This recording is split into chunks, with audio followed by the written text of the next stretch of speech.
नमस्कार, मैं हूं गौरव कुमार। चलिए देखते हैं दिल्ली की आज की सभी ताज़ा और बड़ी खबरें। वीडियो को लाइक जरूर करें, चैनल को सब्सक्राइब करें।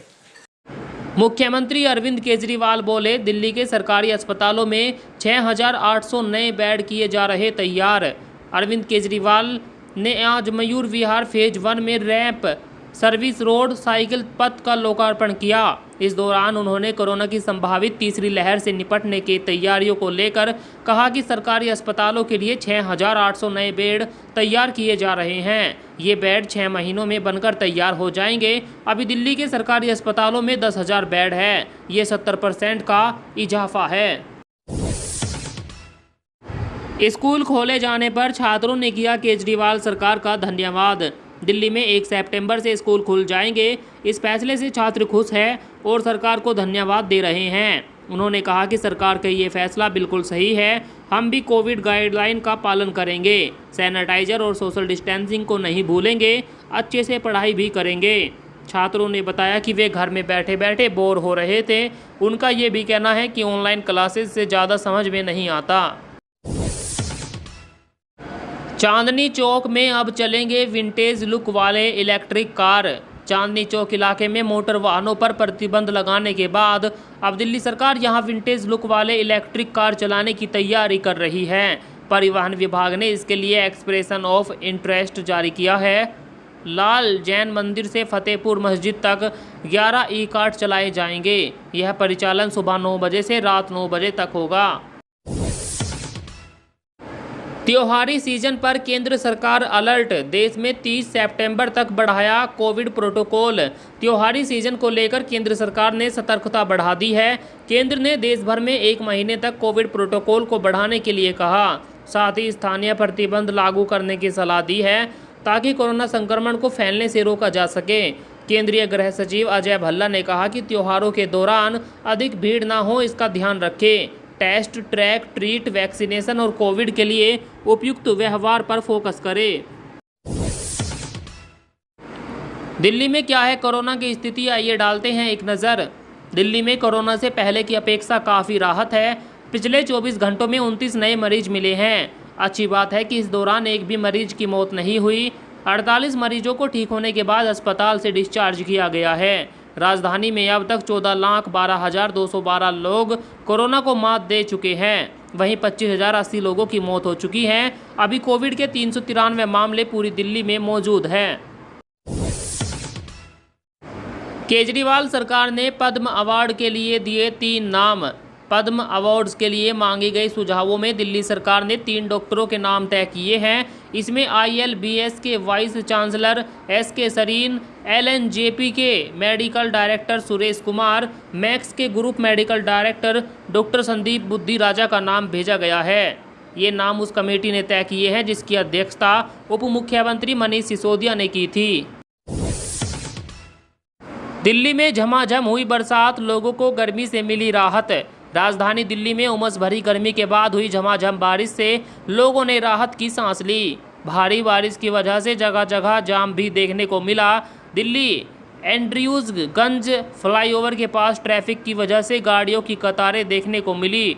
बारिश ना होने से लोग गर्मी से परेशान थे। बारिश के बाद तापमान में गिरावट दर्ज की गई है।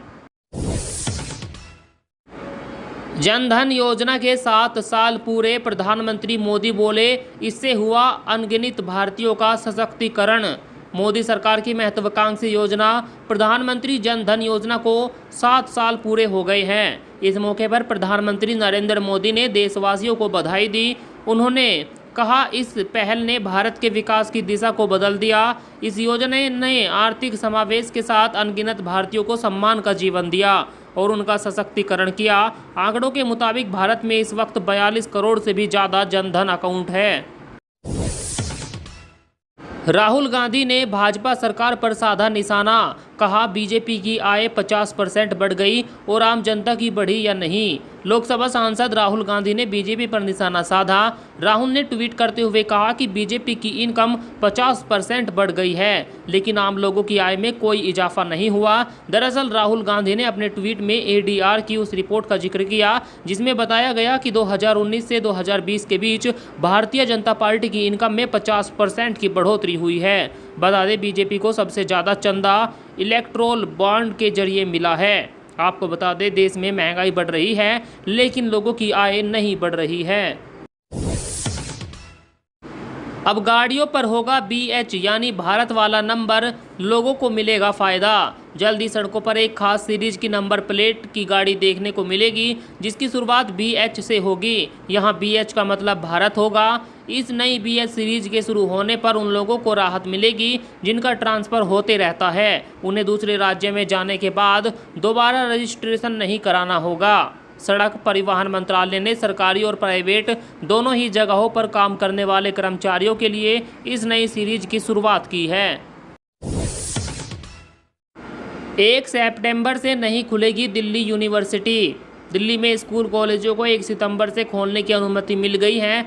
हालांकि दिल्ली यूनिवर्सिटी 1 तारीख से नहीं खुलेगी।